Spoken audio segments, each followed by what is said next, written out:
सरकटे का आतंक।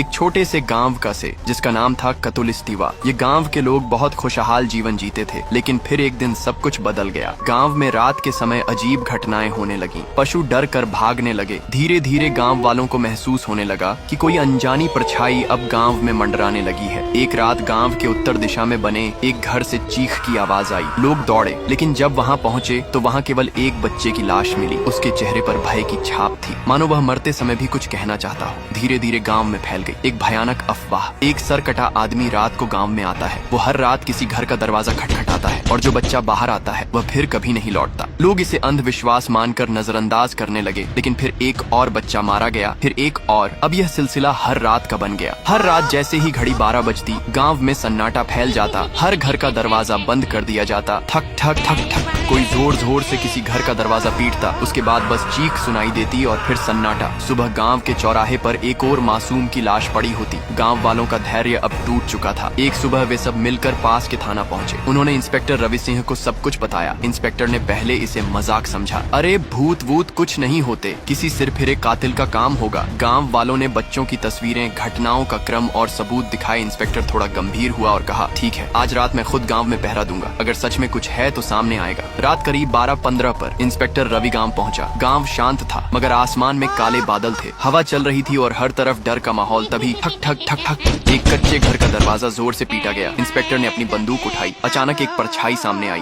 बिना सिर वाला आदमी उसका वह सीधे इंस्पेक्टर की ओर बढ़ा। रुक जा, नहीं तो गोली मार दूंगा। इंस्पेक्टर चिल्लाया। धाएं धाएं। गोलियां चली, लेकिन परछाई हवा में गायब हो गई। इंस्पेक्टर को कुछ समझ नहीं आया कि वो कहाँ गया। तभी पीछे से एक झटका और इंस्पेक्टर की लाश जमीन पर गिर गई। सुबह इंस्पेक्टर की लाशें गांव के बीचों बीच रखी थी। अगली रात फिर वही दस्तक। इस बार शिकार बना आरव, 10 साल का एक मासूम बच्चा। वो जब किसी ने दरवाजा खटखटाया, शायद बाबा होंगे सोचकर, उसने दरवाजा खोला और फिर वही अंधेरा, वही कुल्हाड़ी, वही साया। सुबह आरव की लाश गांव के बीचों बीच रखी थी। आरव का एक बड़ा भाई था, नारुतो। वो शहर में पढ़ता था, लेकिन जब उसे भाई की मौत की खबर मिली तो वह रोते हुए गांव पहुंचा। भाई की हालत देखकर उसका दिल कांप गया। वो फूट फूट कर रोया, लेकिन फिर उसकी आंखों में आंसू नहीं, आग थी। वो आरव की कब्र पर गया, हाथ जोड़कर कहा, भाई मैं तुझे बचा नहीं पाया, पर अब मैं तुझे न्याय दिलाऊंगा। मैं उस सरकटे साए से बदला लेकर रहूंगा, चाहे मेरी जान ही क्यों न चली जाए। किया नारुतो सरकटे को मर पाएगा। उस देखने के लिए फॉलो कर कमेंट करो पार्ट 2।